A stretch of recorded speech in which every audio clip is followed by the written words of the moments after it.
Welcome back to this series on PCB design topics, and thank you for tuning in to this discussion on signal integrity, or SI, specifically on what a PCB layout designer should know about differential pairs and high-speed signals. Here with me today are two subject matter experts in the field, Vern and Wnek and Weston Beal, who are both with Siemens. Thank you both for joining me today. Good to see you again, Steph. Pleasure to be here. Thanks. The last two sessions that we talked specifically on SI, we shared a lot of great content and shared a lot of industry best practices of do's and don'ts. And so I really want to just jump right into it. So when we think about signal integrity, if you're not an expert or an SI expert, what do you need to know about routing differential pairs in PCB design? So Weston, I'll start with you. I think the most important, as we stated before, with single-legged traces is remember that every trace is a transmission line. The transmission line has characteristic impedance and it has a delay. And when the impedance changes at any point, it causes reflections. So those are the things we have to watch out for. The same things apply for differential pairs, and it becomes a little bit more complicated because now we have the differential impedance depends on all the things for a single trace, but also the separation between the two traces. So it's just a little bit more complicated to get the differential impedance. And secondary to that, there's also a common impedance, which we usually don't care about, except we should keep it in mind to avoid some EMI problems. And we can talk a little bit more about that in a minute. But when we do that, the other thing is we talked about earlier in our previous session that as our signal edge rates get faster and faster, smaller and smaller entities become significant, and we have to worry about those. When we're talking about differential pair routing, that usually implies that we're going even faster in our signal rates, and so even smaller and smaller entities become important. Vias are now important. Stubs on a via is important. Pretty much everything, and we're getting up into tens, even 100 gigabits per second now. And so everything becomes just more critical to avoid reflections and noise and loss. So, Vern, how does that affect how you route the differential pairs, remembering that smaller and smaller entities now become more significant in the signal path? So, as we've spoken of in previous talks, this is where these type of signals, like we're now up to, the most recently routed, 200 gigahertz lines. So we're very, very working tightly with the engineer and tightly with the fabrication house. First, we're getting all of our impedance squared away for materials and the board stack up from the fab house to make sure that we can handle these rates. But we're also looking more closely at our constraints now for things like divergence and convergence between the two traces we're routing. We really want to maintain those traces and their routability together as a differential pair throughout the route path that they're taking. And when and then the next thing, like you said, you mentioned many small things like stubs and vias.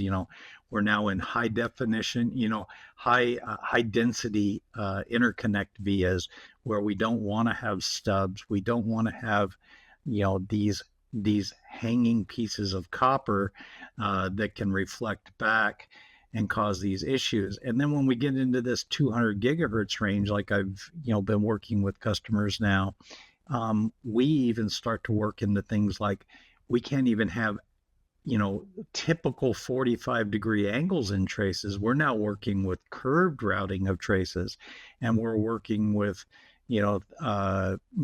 special tuning and things like this to keep to maintain the signal integrity on these differential pairs. Can you back up just a second? You mentioned convergence and divergence. Can you explain Correct. what that is? So convergence and divergence are when the two traces that are running together, your two differential Convergence is when they come together at some point, and divergence is when they move apart. Like going around a via. There may be a via in the way on the board, or a pad, or some other object that the differential pairs have to split to get around that object. Are you going to allow that at these speeds? Are you going to, what is the distance of convergence and divergence are you going to use in your constraints to make sure that if you do allow those differential pairs to split, how quickly do they have to come back together to maintain their signal integrity? And so, as a layout designer, do you understand or know why that's important for the electrical signal?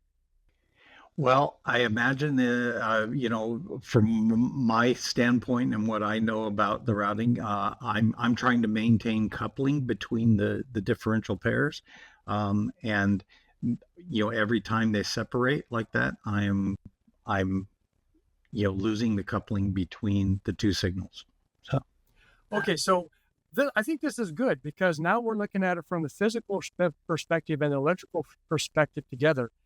The reason coupling is kind of it, but the coupling has a direct effect on the differential impedance. And so the whole point is maintaining the differential impedance as much as we can. And sometimes we have to break it. We have to allow it to be a little bit different. Coming together, changing the gap, either closer or farther apart, changes the differential impedance. So as smaller and smaller segments become important with faster speeds, the length that we can allow to be out of impedance is shorter and shorter. So I think that's a good discussion on how the physical and electrical work together. Yeah, I mean, when you think about that convergence divergence, just think of the BGA pin field that you're exiting from. If your pin pair is deeper in the stack or deeper in the rows to get out, as well as think about connectors, getting through a pin field of connectors. Especially if you have board-to-board connectors and you're trying to get that signal from one board to another, it's very critical that you set your constraints up so that way you can mitigate any potential anomaly as you described, whether it's a small excess, fluctuation between the two different signals, and as well as when you're transitioning the z-axis, it's extremely important you use transition vias nearby, whether it's one by each of the signals of those vias that you're dropping by, or you have a set force surrounding that drop. But then you have to keep in mind you're tying up or you're chewing up some of your real estate that's routing, and it can get very complicated in those structures, especially when you think about overall AMC and signal integrity purposes as well. So that's a good point that you made. One more little thing here, especially like when you go into a BGA or whatever it may be, the differential impedance depends on not only the gap, but still the trace width. So if you think about it a minute, to get a certain target impedance, there are many, many configurations that can reach that impedance. So if you have whatever standard nominal trace width with the correct gap to get an impedance, when you go into a tighter space and you have to decrease the gap, you probably have to decrease the trace width along with it, and you might not get exactly on the target impedance, but you can stay closer to it. So if you get constraints that say you can allow to change your convergence for a certain distance, but there's nothing along with it that says what the trace width needs to adjust to, go back to whoever created those constraints and say, how do I adjust the trace width when we adjust the gap to be something smaller? Yeah. Fortunately, they all work together. Oh yeah. And fortunately, our tools, as PCB designers, allow us to do that with things like rule areas and things like that. So when we do move into a different rule area, we can change not only the trace width, not only the gap, but the convergence and divergence numbers to make sure that everything contracts as we go into that pin field, not just certain values of our constraints. So yeah, no, I agree. I think you're absolutely right. What it comes down to is control. Can you control did you do your job to control the integrity of your signals from A to B, as well as, you mentioned tools. Are you simulating the tools? Are you simulating your work? Because if you're not, and you're just blindly creating content and throwing it over the wall to fabrication, you are definitely have a high potential for failure downstream. And the worst case, and Weston, you probably had a lot of experience with this, being an SI expert, of being an EMI chamber and your board is failing because of the physics of the board, not because of the circuitry, but because of the physics, how the board was created or routed. It's definitely something you got to pay attention to. So with that, let me jump into our next question that I really want to attack, is why it's important to establish a good PCB stack of foundation, because that's, as we talk about board structures, not just the routing, but the layer structure as well. And let's get into that. So the first question I want to ask is, as I said, why is it important to establish a good PCB stack of foundation? Weston, we'll start with you first. So it comes back to impedance. The impedance of the lines depends on the distance of the traces from their reference plane, and they need a good, consistent, constant reference plane, and the dielectric constant of whatever material is in there. Second to that, as we get faster, now the dielectric can actually lose power, can actually take power out of the signal. So we have losses in the dielectric. Then we have resistance. We don't often think about the resistance of the trace, but as the frequency goes up, the resistance increases, and it can, it's another couple of ohms.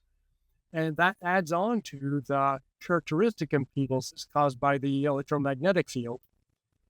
And as we go up, we get another loss caused by the same thing. It's the roughness of the surface of the copper, and that causes another factor of increasing the resistance in the trace. So all of those things, the materials and the geometries, all come together in the impedance, the increasing impedance, and the loss of the signal as it goes through there. Yeah. You mentioned, and that's, sorry, Steph. No, and that's okay. why we work directly with our manufacturers as PCB designers. Exactly. Where, as these speeds keep going up, like we said, 200 gig that I'm, seeing today with customers, we're now working with, more advanced materials, lossless, what are known as lossless materials from the manufacturers. None of them are lossless. Yeah, none of them. They don't actually. Yeah, you can't ever get rid of the loss, but we can lower the effect by the type of materials we are using, and of course we're getting very mixed stack up boards. You're driving your differential pairs to certain layers, so you can only use those types of materials on certain layers of the board because those materials get expensive. And we have to really, really be careful when creating these stack ups for these, high frequency designs. One thing I want to mention is Beal, I want to come back to what you said about the roughness of the copper. And you have to be mindful. You're talking about like wrought copper or rolled annealed. Rolled annealed meaning that it's been processed to where it's really smooth. And can you elaborate more on the difference between that roughness of the copper and the effects it has on the signal versus a very smooth, especially as you go up in speed? Sure. Or go up in frequency. So from the electrical perspective, we just want it smooth. But from the manufacturing perspective, you can't do that because then your board won't stay together. And so we have to find that trade-off. What happens is there's an effect called skin effect, and as a electromagnetic field gets higher in frequency, the current that it induces on a conductor, the current moves toward the outer edge of the conductor. And so it's progressive. It's not like a step. It's the skin depth, or where the majority of the current flows, is inversely proportional to the square root of the frequency. And then a couple of other factors come into play. So at DC, the current flows pretty constantly or equally across the cross section of a trace. And then when you get up to 100 megahertz, a lot of it is at the edge. When you get up to gigahertz, you can approximate it by having all the current just flowing on the edge of the conductor. Now, when you get that skin effect down to the thickness of where those ridges or bumps of your copper are, so now we're talking about microns usually, then now your current, instead of flowing kind of flat like this, is going over those bumps and hills, and it actually it goes a longer distance because it's going up and down. So that increases the resistance because the total path of the current is longer. And you can actually see that and if you measure it very carefully, the delay of the signal through that is actually a little bit longer because it goes on a slightly longer path. So that's where the surface roughness matters. As we go higher in frequency and we're pushing our skin effect into that surface roughness, if we have smoother copper, now that effect is minimized because the ups and downs are less drastic. So that's the simple description of why surface roughness on the copper matters. Yeah, and I think it's important, as Vernon, you said, is why you should work with your fabricator. Why the industry best practices is to collaborate early on. I know there's plenty of tools out there, that can help formulate your stack up, such as Z Planner, and there's several other industry tools out there that you could take advantage of. But ultimately, you'd want to collaborate with your fabricator because they are the one who's going to build your board. So it's in behoove you to make sure in industry best practice that you're in sync and you dial into that stack up and have it, I want to say blessed or approved by your fabricator. So that way, when you implement it into your constraints, not only do you implement your trace space and routing, but also the correct numbers that you should have in your stack up. So that way, from layer to layer, so when you're doing your simulations, you have the most accurate, up-to-date information. So that way, there's no guess, and you're mitigating the most amount of risk, trying to come to the table with the least amount of risk as possible. So when you get that board down in the lab, and you turn it on and you start testing it, there's really should be no surprises to it.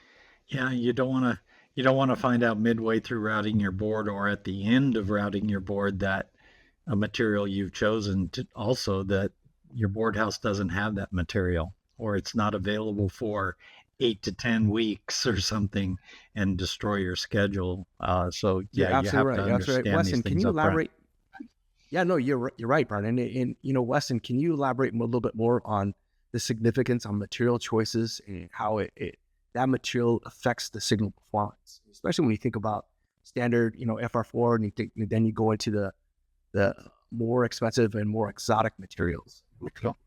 Sure. Yeah. So there's the first effect is the dielectric constant is one of the factors that determines the trace impedance. So that's the first thing we have to look at, even at low frequencies.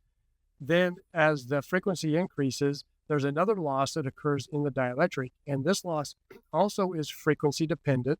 So as frequency of the signal goes up, the loss increases. And that's, you can find a lot of references about it. Essentially, inside a dielectric, the molecules have dipoles, and they try to line up with the electric field. So if the electric field is positive, then the positive side of the molecule is going to try to line up with that. And when it switches, then the molecule actually moves. That's how a microwave oven heats food. And so if that's happening inside your dielectric, and it's happening billions of times per second, there's little friction between the molecules, and it turns into heat. It takes takes energy out of the signal.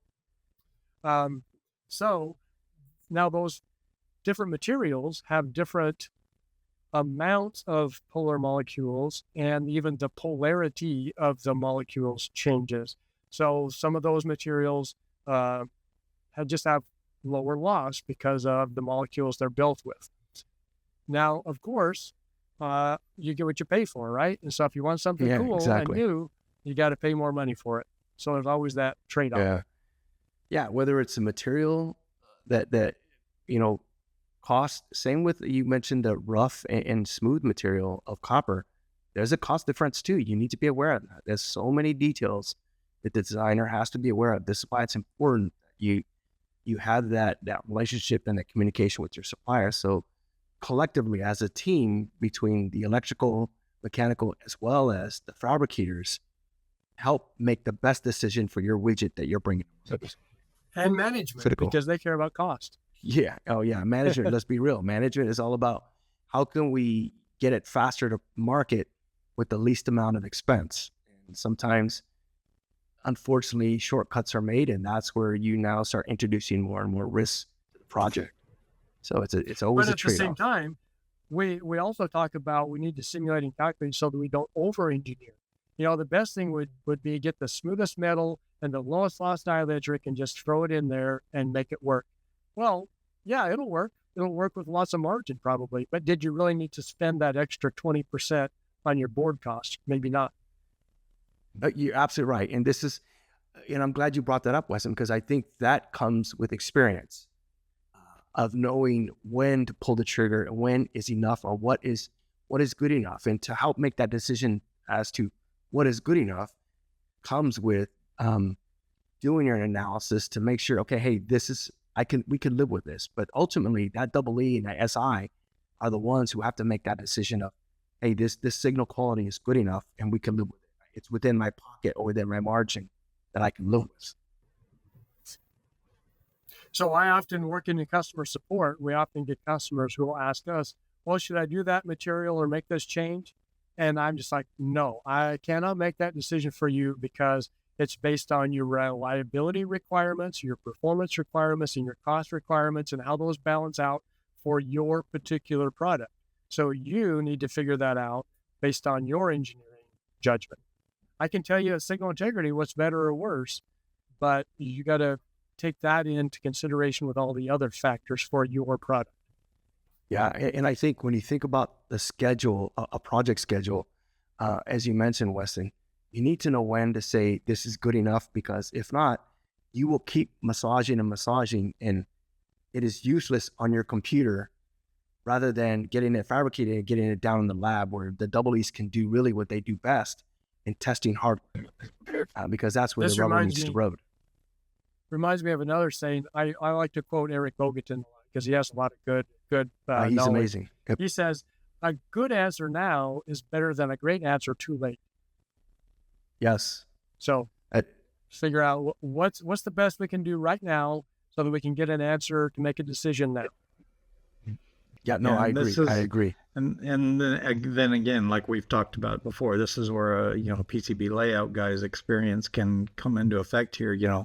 I've had engineers come to me and think the best signal integrity I can get on this board, I need to use Teflon materials. Well, that's great, but you're building 10 million units. Do you really want to spend all the money you're going to spend on Teflon materials to build 10 million units? You're building 2 units? Great. So work with your layout guys, work with your materials guys, there are many factors. It's got, like you said, we got to find out that, that happy medium, Yeah, it doesn't need to be perfect. It's even so much, when a EE comes and asks for the most craziest, tightest tolerance possible, when you're like, you tell them, are you aware of manufacturing allowances that the fabricators have taken place? Because the tolerance that you're asking for is impossible. And there's no way they can hit that because of manufacturing allowances. You're going to have, some wiggle room in there just because of the nature of fabricating a board. And that's why it's important, I feel, for EEs to go visit fab shops to understand what it takes to fabricate a board. And yeah, it's vital that they understand, or the team understands truly what it takes and what you're asking. Yeah, it truly is a team effort. Definitely. Today's world, yes. Definitely today. So actually, so that same concept applies to signal integrity when we're doing simulation and modeling. Some people get really hung up on a couple of percent change in a model. And it's like, it doesn't matter, because in the end, if you're modeling an IC, There's process variations that happen all the time. There's voltage variations that happen in your product during the operation. There's temperature variations. We can model those pretty well to the corners, but if you're worried about a couple of percent on your typical model, it just goes out in the wash with all the manufacturing tolerances and whatever. No, I agree. I agree. Let me ask this. One of the last topics I want to cover here is what about, additional effects that affect the PCB design when we think about when we think about all the details that we just discussed, what additional effects does a PCB designer need to be aware of when you think about gigabit signal rates, such as SerDes, noise, mode conversions, via effects? Weston, let's start with you on this. So again, it's differential implies we're working at very high frequencies, and high frequency now is over 10 gigabits. There's already a standard for 112 gigabit. Well, technically it's 112 gigabits. It's 50, 58, 56 gigasymbols. And now they're developing a 224 gigabit protocol. So now we're looking at tens, maybe 100 gigahertz signals. I mean, that's faster than microwave communications. It's just blows my mind we're doing this. Anyway, so differential kind of implies we're working on very high speed. We've already talked about loss. That's the first thing to consider. Noise, which brings into especially reflections. We have to really, really focus on maintaining differential impedance all the way from the driver die to the receiver die, going through packages, breakout vias, connectors, whatever it may be, needs to maintain that same impedance as close as possible all the way through. Especially vias. Vias are becoming more and more important, where you can't just say, here's the size of the via hole and here are the size of the antipads. Antipad might need to be different for each layer, probably back drill to get rid of the stubs, and even how much, when we back drill, there's going to be a little tiny stub. How much can we really allow? Shorter stubs, more precision, cost more money. And with the noise, there's also power system injected noise. So any fluctuations in that are going to come into the signal. Crosstalk. Usually when I see routing that people are doing with really high speed, tens of gigahertz and higher, they're really careful about keeping their differential pairs way, way far spaced apart. So crosstalk is not generally an issue. But when they come together to get into the BGA pins, now they're coming close together, you have to worry about even just a few, a centimeter where they're running parallel could be a problem. Mode conversion is an interesting thing. And I mentioned this a little bit earlier. When we're working with differential pairs, they need to be symmetric all the way from the die through the package into the PCB, through the vias and everything. Everything needs to be in lockstep and very symmetric. If one trace goes over the edge of an antipad in its reference plane, that creates an asymmetric geometry. So smaller and smaller things become more and more important as we go up in speed. Now, what that does is it takes a little bit of the differential signal and converts it into a common signal, which you think, not too bad because my differential signal still made it. Most of the time that's true, unless you get a bunch of these asymmetries that converts more and more of your differential signal to a common signal. Then, if we have common signal built up quite a bit, even though it's still a very small signal, if it's not terminated and it gets outside of our contained structure, either between reference planes in the PCB, and that if it can get outside of, say, a metal enclosure that the product is, if it's out on a cable, the cable looks like an antenna, and a very small current on a big antenna can create a huge EMI problem. Now, so going back to the cause, the common signal starts because of asymmetric routing, so apply symmetry everywhere. And then in the case that you get some common signal, you can terminate it. There are a lot of things talking about how to terminate your differential pair so that you terminate both the differential impedance and the common impedance. And if it's terminated, then the signal doesn't reflect or get away. Also, then if probably need to talk to an EMI expert to see what are the ways that that common signal might couple through multiple different paths onto any wire that goes outside of your box. And then you need to stop that coupling so that the source can't get outside. Oh, I mean, that's truly where you have multidiscipline and multi-domain collaboration, really, attacking your digital twin. When you think about, how you're going to try to mitigate everything up front, especially when you think about, your manufacturer-driven design, because of the fact you're trying to take your manufacturing inputs as well as your electrical and mechanical inputs and trying to bring them all into one. You've got to have a true team collaboration aspect. And I love the fact that you talked about managing the signal from the source right into the die. And you talk about multiple fabrics. And as we're starting to see the blend of that chip roll coming into the board, when you think about ultra HDI and very fine lines and traces, below 50 microns or below 75 microns, with traces in space, we're getting smaller and smaller, aside from getting faster and faster. And with those smaller traces, we have increased loss. So again, we have to look more at the resistive loss even more. Yeah, process changes for smaller traces and everything become, like you said, as we drive these speeds, it drives things to the outer edges of these traces. We have now etch problems. We have all kinds of things that cause roughness on these smaller traces. They all have to be, everything now comes into play. It's no longer material. You're now getting down to the process in the manufacturing house of how they're going to build the board. So they have to know that information. So. And one more thing on that information for how the PCB fab house is going to build the board and the traces needs to go to the signal integrity engineer so they can calculate that in and get the right impedance. So it's everybody has to work together with the best information they can get.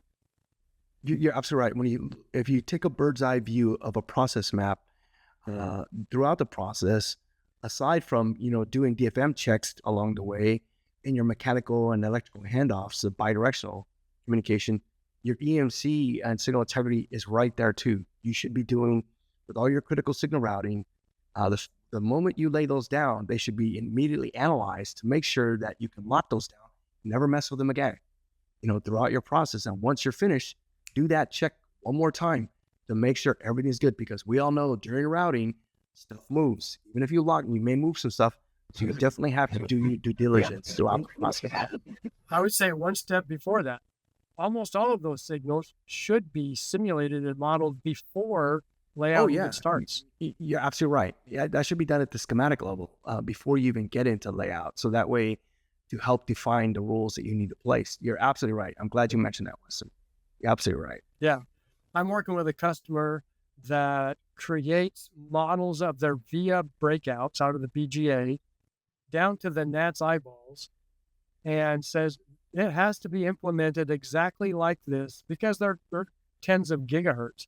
It has to be implemented exactly like this. So the reason they're working with me is how can we check from our model to the implementation that it got implemented exactly right over these 100 of little areas, that every one of them is exactly right. So yeah, the modeling has to happen way up front. And this is where we're spoiled, especially when you think about the Siemens solutions and how heavily integrated the tools are. This truly allows the engineering team to be really innovative in their plan of attack, how they do things. And yeah, I think you're speaking there of, Weston, is we now do, we create what are called complex vias, and these complex vias go through 3D wave solvers and everything. And those complex vias are a unit that can be replicated thousands of times on the board exactly the same way, so that we get the exact same effect from each one. So Yeah. I would tell you, Good, great advantage. we could keep talking all day long and twice, every week, every day of the week, and twice on Sunday. This is some great stuff, but I think we need to wrap up discussion as we're running out of time. But I want to thank you both, Vernon and Weston, for joining me today on this discussion regarding what a PCB layout designer should know about symmetry. Great. no problem. Thanks, Thanks. Stephen, for I agree. having It's us. been a Yep, great, awesome. great And make discussion. sure, to the audience, thanks for attending, and make sure you join us for future discussions and presentations. Okay. Thank you, Weston. I learned something Good. today Yeah. too. Awesome, Weston. Great. Me too. Great Thanks. knowledge you're sharing. Thank you.